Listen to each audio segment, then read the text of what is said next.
Hello yo guys, selamat kembali lagi di Geo Channel. Dan pada kali ini saya ingin kongsikan satu mesin baru yang baru saya beli dari online shop, yaitu Shopee. Dan barang pada kali ini yaitu pressure wash, pencuci kereta ya, berjenama Bossman. So jom sama-sama kita review mesin ini.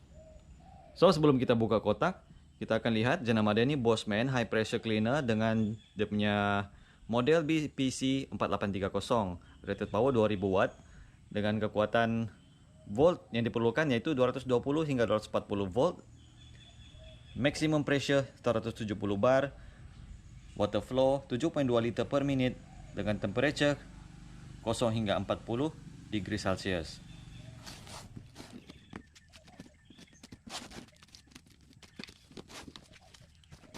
So inilah bagian dalam.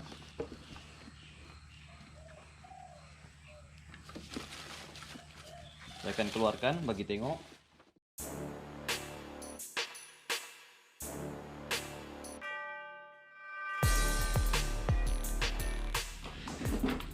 Okey, inilah dia punya gambaran awal selepas dibuka daripada kotak. Okey, kita akan cek. Ini adalah tempat gegelung dia punya pressure hose ya. Sebelum ni saya ingatkan yang ini adalah dia punya kabel, dia punya power cable. Ini adalah dia punya gegelung untuk pressure wash. Dia punya hose lah. Okey, dia boleh macam tu ya. Dia ada lock. Macam tu.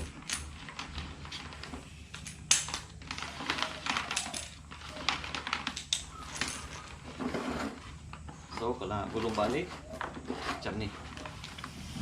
Okey, kita akan try mesin ni.